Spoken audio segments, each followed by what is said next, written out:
कधी विचार केलाय आपण जे काही करतो ते नेमकं का करतो? आपल्या बऱ्याचशा कृती खरं तर नकळतपणेच घडत असतात. पण विचार करा, जर आपण या आपल्या सुप्त सवयींना समजून घेऊ शकलो आणि त्यांना बदलू शकलो तर? आज आपण नेमकं हेच करणार आहोत.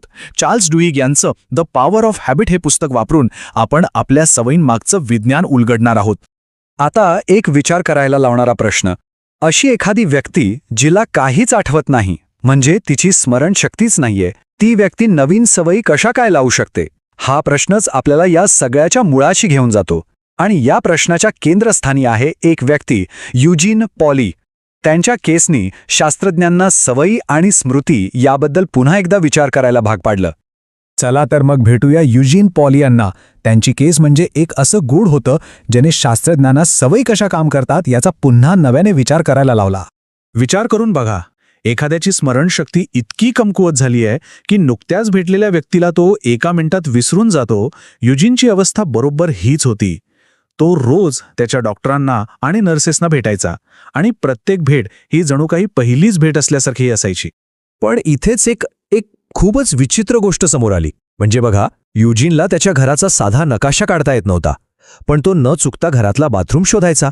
त्याला आठवत नसे तरीही तो रोज सकाळी फिरायला जायचा आणि बरोबर घरी परत यायचा.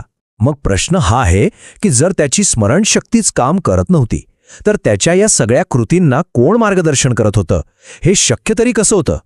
युजीनच्या या गुढाचं उत्तरच आपल्या सवयींमागे दडलेल्या विज्ञानात आहे आणि त्या उत्तराला म्हणतात हॅबिट लूप.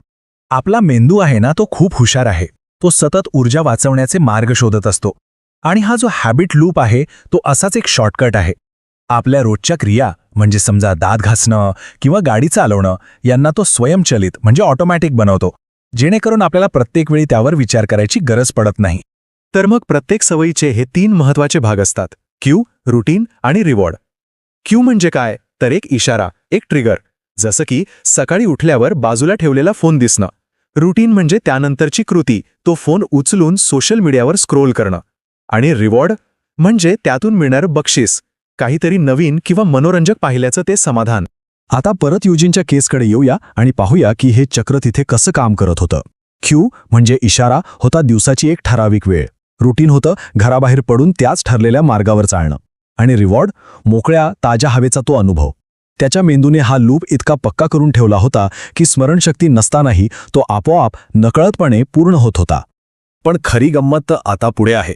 बघा, काही काळानंतर आपला मेंदू फक्त रिवॉर्ड मिळवत नाही, तर तो त्या रिवॉर्डची वाट पाहू लागतो. त्याला त्या आनंदाची एक प्रकारची ओढ लागते. आणि हीच ओढ किंवा ज्याला आपण क्रेविंग म्हणतो, तीच सवयीला इतकं शक्तिशाली बनवते की आपण ती कृती पुन्हा पुन्हा करत राहतो. बरं, आता सवयी कशा तयार होतात आणि काम करतात हे तर आपण समजून घेतलं, पण सगळ्यात महत्त्वाचा प्रश्न, त्यांना बदलायचं कसं? चला आता त्यावरच लक्ष केंद्रित करूया. आणि सवय बदलायचा एक सुवर्ण नियम आहे, तो लक्षात ठेवा. नियम अगदी सोपा आहे. इशारा, क्यू आणि बक्षीस, रिवॉर्ड तेच ठेवायचं, फक्त मधली पायरी म्हणजे आपलं रुटीन बदलायचं आहे. चला एक सोपं उदाहरण घेऊया. समजा अनेकांना तणावाला हा झाला क्यून, की नखं खाण्याची हे झालं रुटीन सवय असते आणि त्यातून त्यांना क्षणिक आराम मिळतो, हा झाला रिवॉर्ड. आता इथे फक्त रुटीन बदलायचंय, म्हणजे पुढच्या वेळी तणाव जाणवला की नखं खाण्याऐवजी बोटांनी डेस्कवर ताल धरायचा. बघा, क्यू आणि रिवॉर्ड तेच राहिले, पण एका वाईट सवयीची जागा एका निरुपद्रवी सवयीने घेतली. इतकं सोपं आहे हे. पण थांबा, फक्त रुटीन बदलून नेहमीच भागत नाही, विशेषतः जेव्हा परिस्थिती कठीण असते, तणावाची असते. सवयी कायमस्वरूपी बदलण्यासाठी आणखी एका गोष्टीची गरज असते आणि ती म्हणजे विश्वास. मी हे करू शकतो, मी बदलू शकतो, हा स्वतःवरचा विश्वास.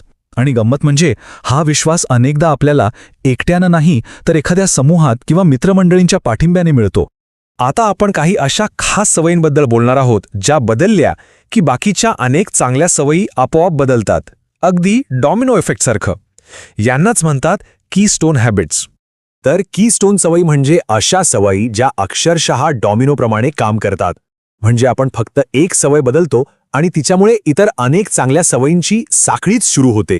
याचं एक जबरदस्त उदाहरण म्हणजे अल्कोआ नावाची एक कंपनी.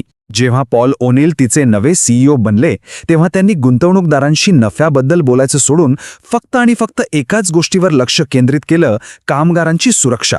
साहजिकच सगळेच गोंधळले की हा माणूस बोलतोय तरी काय. पण तीच एक कीस्टोन सवय होती. बघा, कामगारांची सुरक्षा वाढवण्यासाठी कंपनीला त्यांची संवाद प्रणाली, उत्पादन प्रक्रिया, एवढंच काय तर व्यवस्थापन पद्धतीसुद्धा सुधाराव्या लागल्या. आणि याचा परिणाम काय झाला? कंपनीची कार्यक्षमता प्रचंड वाढली आणि नफा तब्बल 5 पटीने वाढला. आणि हे फक्त कंपन्यांच्या बाबतीतच नाही, आपल्या वैयक्तिक आयुष्यातही अशा कीस्टोन सवयी असतात. उदाहरणार्थ, रोज व्यायाम करणे. जे लोक नियमित व्यायाम करतात ना, ते नकळतपणे चांगलं खायला लागतात, कामात जास्त लक्ष देतात आणि त्यांचा तणावही कमी होतो. म्हणजे एका चांगल्या सवयीमुळे इतर अनेक चांगल्या सवयी आपोआप लागू पडतात. तर मग हे सगळं आपल्याला एका अत्यंत महत्त्वाच्या मुद्द्याकडे घेऊन येतं. आपल्या सवयींना समजून घेतल्यावरच आपल्याला त्यांना नियंत्रित करण्याची शक्ती मिळते. पण मग इथे एक मोठा नैतिक प्रश्न उभा राहतो. जर आपल्या अनेक कृती या ऑटोमॅटिक म्हणजे स्वयंचलित असतील, तर त्यांच्यासाठी आपण जबाबदार आहोत का? आणि याचं उत्तर आहे जागरूकता. बघा, जोपर्यंत एखादी सवय नकळतपणे घडतीये, तोपर्यंत आपण तिचे गुलाम असतो. पण ज्या क्षणी आपण त्या सवयीचा तो लूप ओळखतो, तो इशारा, ती कृती आणि ते बक्षीस, त्याच क्षणी आपल्याला ती बदलण्याचं स्वातंत्र्य आणि शक्ती मिळते. आणि ह्याच जागरूकतेमुळे आपण आपल्या सवयींसाठी जबाबदार ठरतो. प्रसिद्ध तत्त्वज्ञ विल्यम जेम्स म्हणाले होते, आपलं आयुष्य जोपर्यंत त्याला एक निश्चित स्वरूप आहे, तोपर्यंत ते फक्त सवयींचा एक समूह आहे. शेवटी आपल्या सवयीच आपलं व्यक्तिमत्व घडवतात, आपलं भविष्य घडवतात. त्यांना समजून घेणं हे स्वतःलाच समजून घेण्यासारखंच आहे. आणि यातच सवयींची खरी शक्ती दडलेली आहे.